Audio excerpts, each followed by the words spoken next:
Love Island.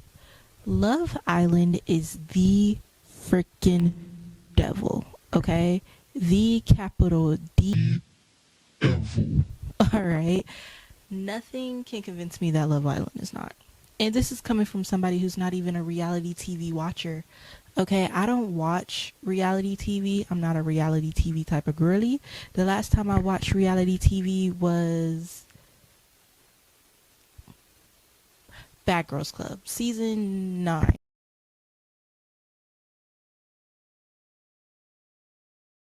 I think was the last time I truly watched reality TV, right? So imagine my surprise when my TikTok page, my For You page, became contaminated. Contaminated, I say. And I don't know what I searched, what I clicked on, what I thought that made TikTok go, hey, you would like this.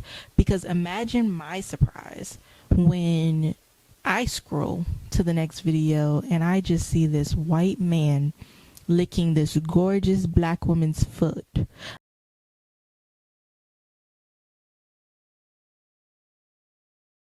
I'm talking from the rooter to the tutor of the whole foot. And I looked at that video and I was like, this can't be legal. This is very much illegal. Okay, there's no way TikTok is allowing this on my For You page right now. Like, what is this? There's no way. And why is there a beat over it? A fire beat, my ad. But like, why is there a beat over it? I'm very confused right now. Come to find out, this one singular question, this inquiry, if you will, was going to lead me down the largest rabbit hole I have been down since I went down the drill rap rabbit hole, which wasn't that long ago. So really like a week and a half between, but that's not the point. The point is I got stuck. I got caught.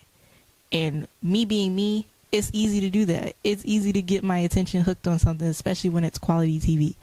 So imagine my surprise when I dove down this rabbit hole and I find out that this is Love Island, and not only is it Love Island, it is the worst season of Love Island.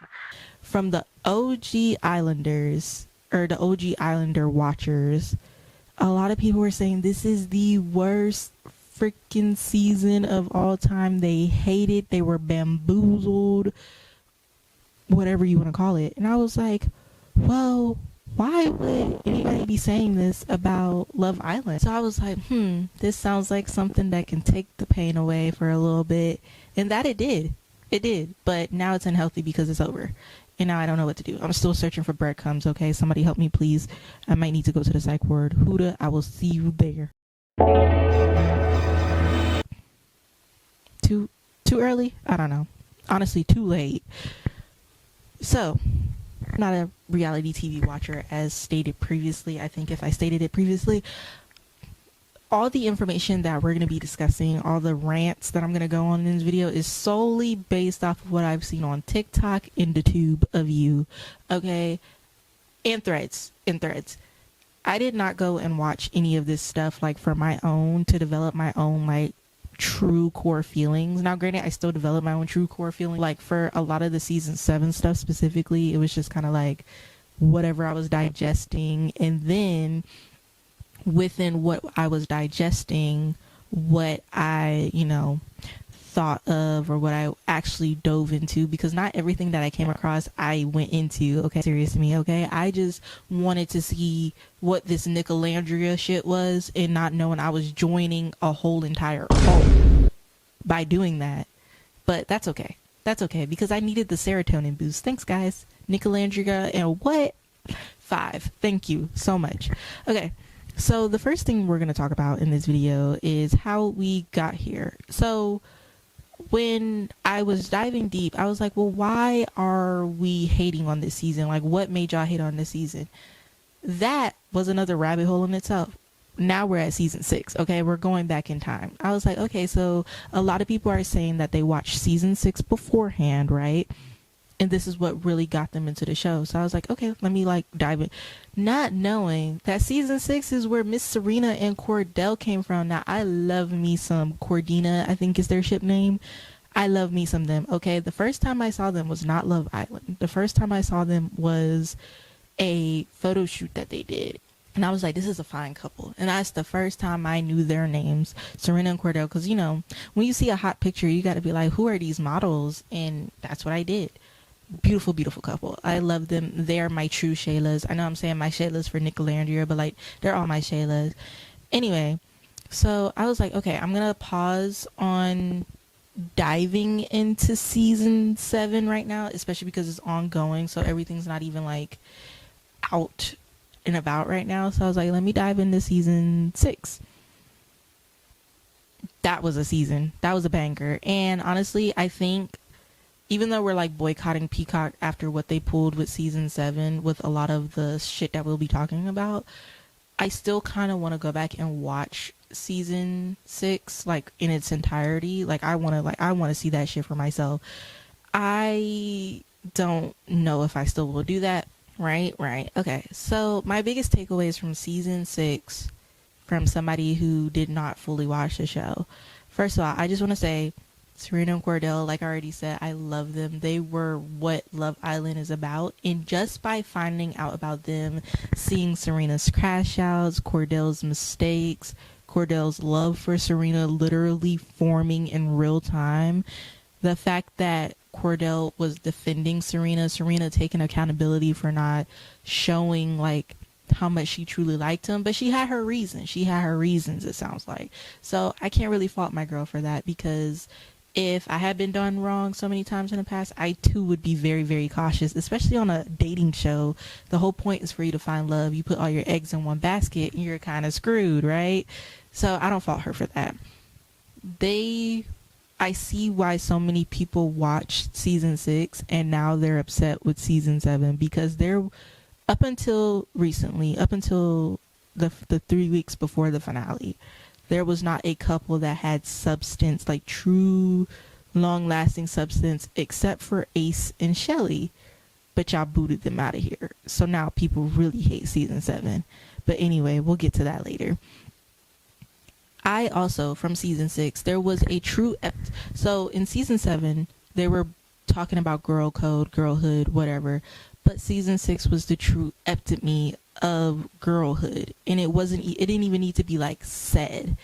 Leah, Serena, and Janae are literally the Powerpuff Girls. That's their name. They're PPG. All I hang around is baddies. You know we the biggest brats. Right?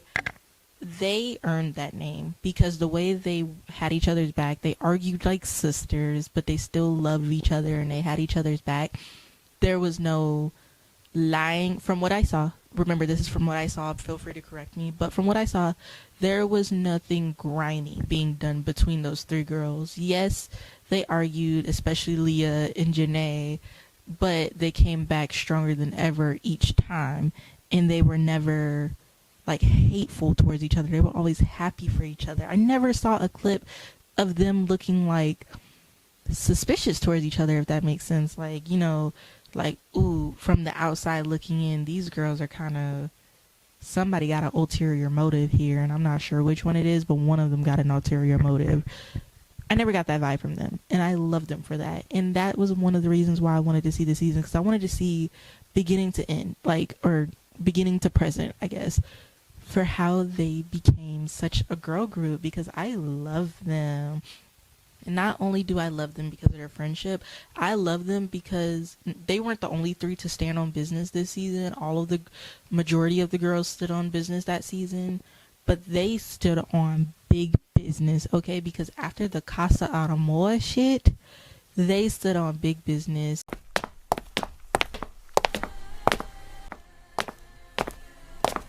Serena is standing alone.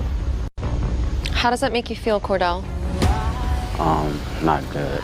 Speak up. It's not good. I mean, I ain't gonna lie, I felt like a little shitty, but you know. It wasn't too shitty when you were getting it on in the bed, dry humping. Yeah, right? Do you, boo? I'm sorry. And that's what made me fall in love with Serena too, Cordell. So I totally get it. They showed me why people hate this season, the new season, right? They showed me that simply because there was real connections between everybody, whether platonic or romantic. There was actual real connections forming, brewing, and lasting. You just like wake the fuck up. Go. You are caught red-handed. What we're not about to do is gang up on Leah. I'm not ganging up. So I'm gonna bring my ass over here. We can clear some shit up. I found all that out just through a couple of TikToks. Yes, each season should be different. Each season is going to be different, but like the plot was lost. Okay, the plot was in fact lost. Now, I can also say that from the clips that I saw, nobody can make me like Kendall or Rob. Okay, now that I'm done with my PPG phase, nobody can make me like Kendall and Rob, because the way Rob was rolling his eyes when Serena was popping off after Cordell came back with that girl from Casa de Amor, why are you rolling your eyes? Why are you making it seem like Serena doesn't have a reason to crash out? Because like stated already, she was very respectful in exploring because she knew she liked Cordell. Maybe she could have expressed it, but she never did what Cordell did. So I thought her crash out was very, very, very much warranted. So Rob rolling his eyes, it's really it wasn't giving. Okay, I was just like, why are you rolling your eyes? Why are you making it seem like she's doing too much? She's not doing it. She wasn't doing enough. Okay, she wasn't doing enough personally. And Kendall, there's nothing good that I saw about Kendall. That's all I'm gonna say. There's nothing good that I saw about Kendall. And if you like either of those men, you can definitely tell me why. I'm not gonna listen, but I would love to see why I should avoid you and block you. Thank you. My favorite couples, of course, are the ones that are everlasting. Leah and Kenny, LOL. Leah and Miguel, Janae and Kenny, and then of course Serena and Cordell. This is what Love Island's supposed to be about. There's supposed to be 3 strong couples. We shouldn't have to estimate or guess that these couples will be together or not. Love Island is supposed to be, these couples are definitely going to last forever. We can't say. They can't even say. Anything could happen. But we shouldn't be like, oh, they're not going to make it 3 days out the villa, 3 weeks out the villa, 3 months, so on and so forth. We should barely be able to put a time frame on it. I just want to say one of my favorite things about season 6 was how real and raw it was, because nobody held back. It seems like everything I watched from the beginning to the Serena walked 10,000 miles in that pretty blue dress with that white bow and those heels to curse every last one of them out, and I love her for it.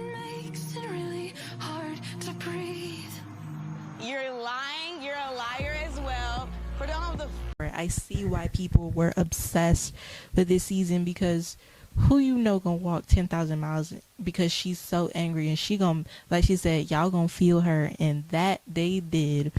This is also another reason why I hate Kendall, because why are you making it seem like she was doing too much? She wasn't doing enough. I will always say that she wasn't doing enough. Okay, maybe she did just enough, but like she definitely wasn't overdoing it, right? I was like, this is what season 7 is obviously missing. Is missing the real, the raw, the fact that there's no girl code, and there's no, like, it's supposed to be free game, okay? It's called Love Island, not Friendship Island, right? So I like that about, because they were able to make it both in this season. A lot of good friendships brewed out of this, while also still staying on par with the point of the show, Love Island. Edward, how Cordell was very mature in making sure that she was heard without, without criticizing her for how she was acting, and without telling her like her feelings weren't valid and stuff like that. He was very manly in this, and I could see how Serena said that she almost folded and whatnot for this situation. So I think that's very cute. I think it shows just how much they were meant to be, if that makes sense. So I could see what season 7's missing already. In season 7, I don't even know like the beginning of all the BS that happened. So I also want to point out that during this particular scene, let's talk about Leah's pom-pom heels. Those were the real star of the show, because because her trotting in them pom-poms to get to Serena and make sure she was good, because Serena was actually like crashed, like emotionally crashing out and whatnot. But the fact that even in those pom-pom heels, Serena, even in those pom-pom heels, Leah was like trotting after her, and I love her for that. So that was so cute. This is what made me like question, like, what is Casa Amor? What are bombshells? What is Love Island? Like, what is this? Because like I get it, but I don't, because like, what is this? This is really confusing me, you know what I'm saying? But I get it now. Like, I get the bombshells are supposed to be extra men and women that come in case Islanders are not finding a real connection with those they are around. I'm pretty sure that's the basis of it. And I don't really understand Casa Amor, and I don't understand Casa Amor because it seems like they did it so differently from season 6 and season 7 that I'm not really sure what the point is. Anyway, now we're gonna move on to season 7, the star. Yay.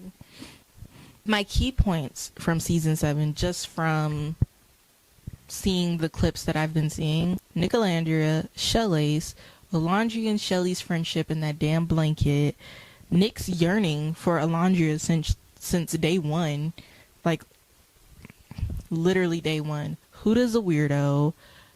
Chris looks physically drained. A lot of them look drained until we got Miss Thing up out of there. And then the bombshells, Casa, what the hell is happening? Okay, about Huda first. Okay, so Huda, pretty girl, body T, face T, attitude not T, personality stank.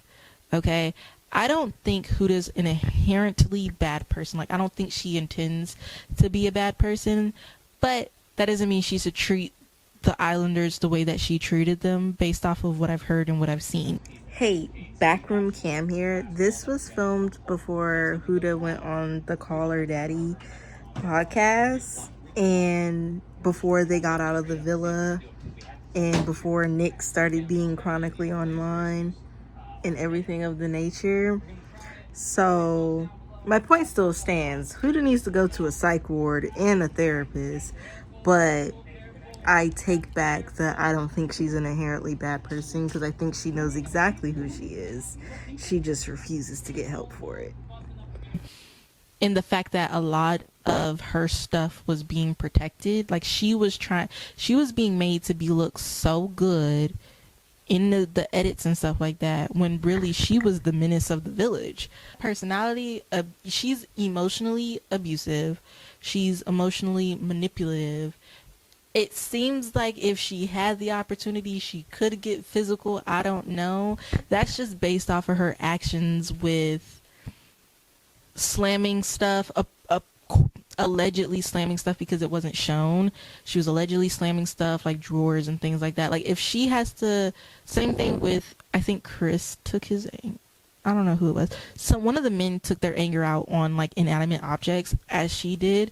Red flag for both of whoever they were. I know Huda was one, but like whoever the guy was, that's a red flag. And if you can't see that's a red flag, you're immature, because if you have to take your anger out on inanimate objects because you're being filmed, I would hate to see what you would do when you're not being filmed and you had free will, because you don't got free will in that villa, not the free will you have in the outside world, right? They should have kicked her ass out when they had the chance, but Islanders kept saving her, and then her fan base kept growing because of the way Alondria and Shelley were being edited to look like they were, like, it was being edited to make like she was the soft, nice girl who's getting picked on, when that wasn't the case at all.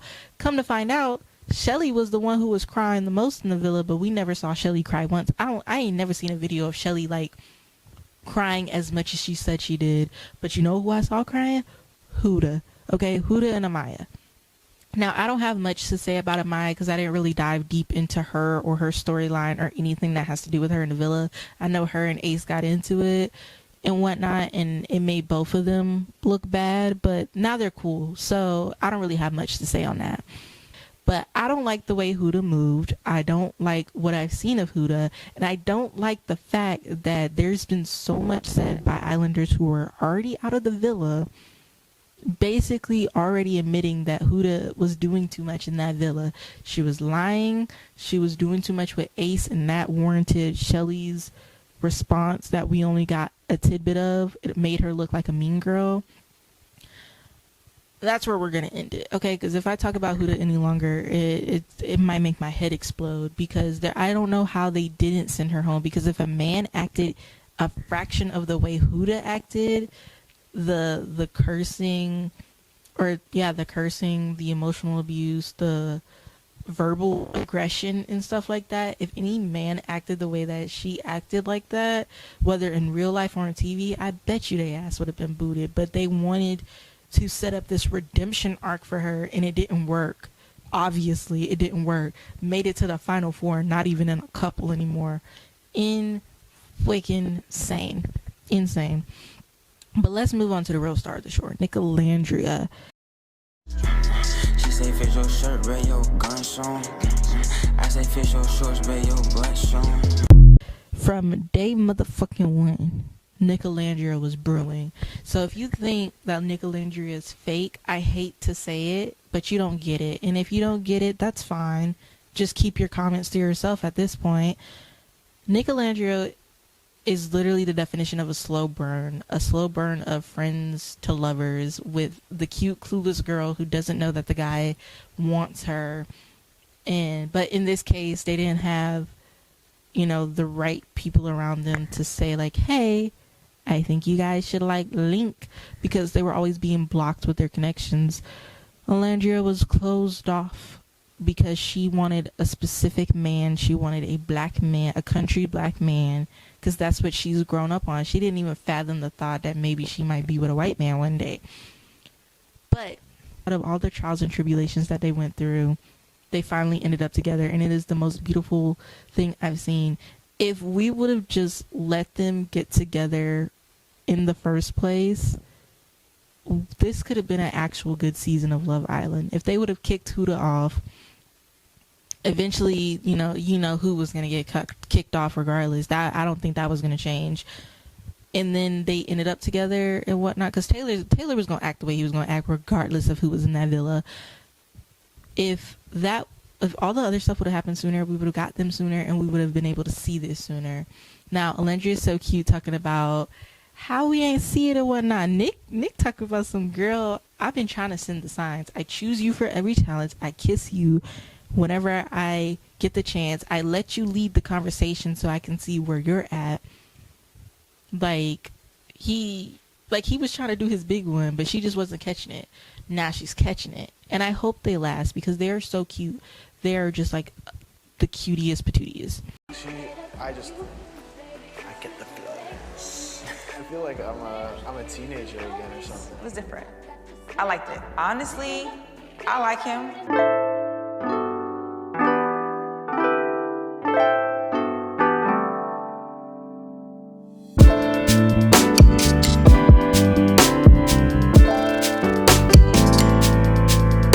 Now, lastly, who and Huda were definitely like the energy vampires of the season, which is crazy because I don't really think there was like a energy vampire from season 6. Like, they looked like the drained you would expect people who are on reality TV to look.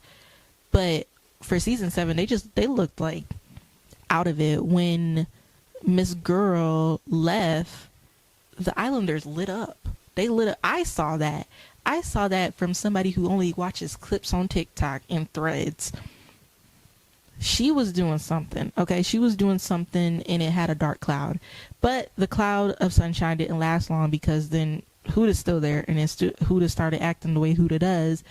And even though the Islanders were definitely much happier, Chris was getting... Chris was... The physical drainage in his face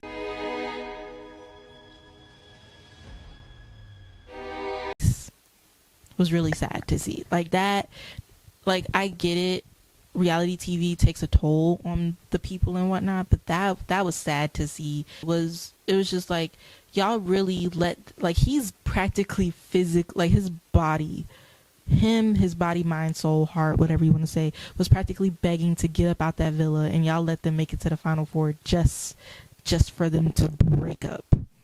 Is insane work, y'all. Good job, America. Good job. You failed twice. But that being said, there's nothing we can do about it now, unfortunately. I feel like by now everybody, like, with him leading her into breaking up and whatnot, that, first of all, that was grade A toxic switch psychology. I know what I'm trying to say, but it's reverse psychology. Good on his part, because Huda would have definitely not let him break up with her. But if he led her to it, we got here, which is fair. A lot of people are upset with how he acted, like not carrying her and stuff like that. But why should he have to carry her after all that she's put him through? Like, that makes no sense. And then her trying to keep the relationship the way that it is. No, baby. But in the end, we know who won. I won't spoil it here, but we know who won. It wasn't who I wanted to win, but we know who won. I will tell you something though. I'm not watching another season of Love Island, and let's talk about it for a quick second. The blatant racism that Nicolandria and Shelly faced is insane. The fact that there was no statements about the way they've been getting treated online by fans, but y'all were quick to put out a message about Huda being bullied, is insane. There's no way that I can support a show that would do that, because if you would do it once, you would do it again. And apparently they did do it again. Apparently they've never been that good with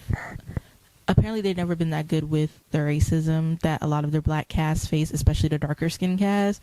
So Love Island will not be getting my actual watch for a while, not unless they actually fix. Being said, they all prevailed, they all won. Regardless, they came to Love Island for what they were looking for, which was love and care and affection, and I feel like they all won that. So either way, regardless, they win in my book, and I love them all. I love them all in every sense of the word without actually loving them. They definitely are what made the season. If, matter of fact, put me as a producer on the show. I want to say that y'all should put me as a producer on the show. First of all, I'm a nobody to y'all, right? Put me in the driver's seat, okay? And I bet y'all I'll give y'all the best damn season that's done ever season. Like, we could top season 6 if we get the right people, right? Because you always want to top the previous season, and y'all just didn't do that because y'all got favoritism. Okay, I want the truth. Put me in the booth, okay? I will take over producing. I'll be your main producer. I will be your casting director as well, because I'm going to make sure that these people, I want nobodies, okay? I want people that I have never seen before. Maybe we could have one or two semi-famous person, you know, maybe somebody who has like a cool 6K on Instagram or TikTok or something. That's cool because like they're known, but they're not known, right? Put me in, coach. Put me in, okay? That's the only reason, and I'll make sure y'all address the blatant racism, okay? If y'all do that, a genuine address, you would get half of your fan base back. But it's going to take a real good next season. It's going to take a real good season to pull the pool that y'all got for this season, because one thing's for sure, two things for certain. Black people ain't playing with y'all this year. Okay, we done boycotted Target. We done boycotted a lot of businesses and stuff. Don't think we going to boycott Love Island. Come on now. It wasn't that serious. There's other dating shows that people can watch. There's other shows that people can watch. That being said, that's my Love Island rant, okay? Love Island has taken over my life these past 2-3 weeks. And quite frankly, I was still at work today looking for egg, I don't know. I was looking for crumbs, okay? I was like, where's my Nicolandria, okay? I need to see what they're doing outside the villa. Like, I was possessed by this season, okay? I was possessed. But now I have a clearer head. Enough to make this video, at least. So yeah, tell me your thoughts on Love Island. Tell me if you're an OG watcher or a new watcher. Tell me your thoughts. Did you agree, disagree with anything I said? If I end up watching the full seasons, I will do a full breakdown. I will do that because that is a fun video. I like talking about this stuff. It's interesting for the most part, especially when you like think about the psychology of it all. But that's for another. If I do that, you can expect that video sometime later this month, hopefully. But until then, I hope you enjoyed this rant video, and I will see you guys in the next video. Remember to talk nicer to yourself. I will be watching, okay? I will be listening, okay? If you don't talk nicely to yourself, we will have problems, all right? That's all I gotta say. Hi, guys.